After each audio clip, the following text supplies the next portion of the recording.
Good afternoon. My name is Harry Neal, and this is the Faster Transit for All Act. Transit is a powerful thing. It is a lifeline for the most vulnerable in our communities. It's an invaluable tool in our fight against climate change, and its economic development potential is unmatched.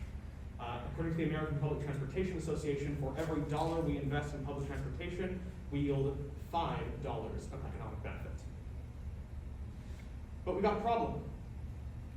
Transit vehicles all over the state are stuck in traffic. That limits the benefits that we can get from that investment, and the quantity of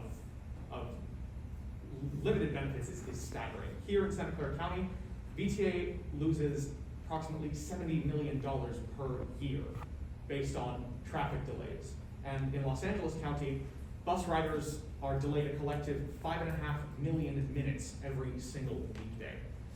This is unacceptable, and clearly the status quo isn't working. So what can we do?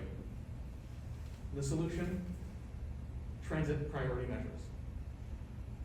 The City of San Jose has a transit-first policy.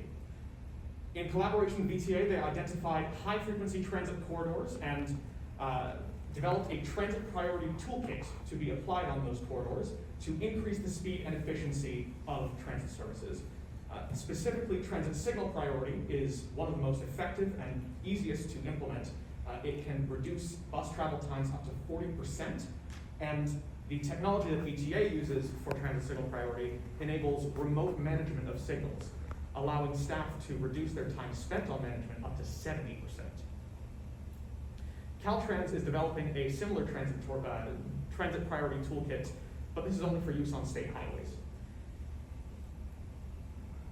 The Faster Transit for All Act would establish an incentive program similar to state housing law that would give priority grant processing to cities that are pro-transit, designated in the same way that housing is designated under the pro-housing designation program. This would encourage localities to implement transit priority measures on local streets and roads, and ultimately benefit our transit operators.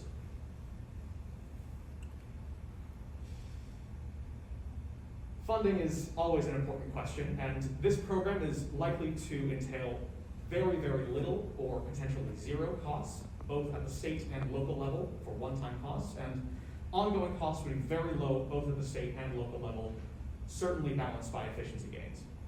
In fact, every year, we spend over $7 billion operating transit on streets.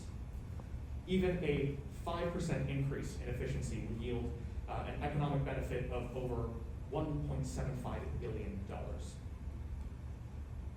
Potential co-sponsors for an act like this would be transportation justice groups such as Street for All, Transit Coalition, Move LA, Spur, a notable Bay Area think tank, California Transit Association, and transit agencies themselves.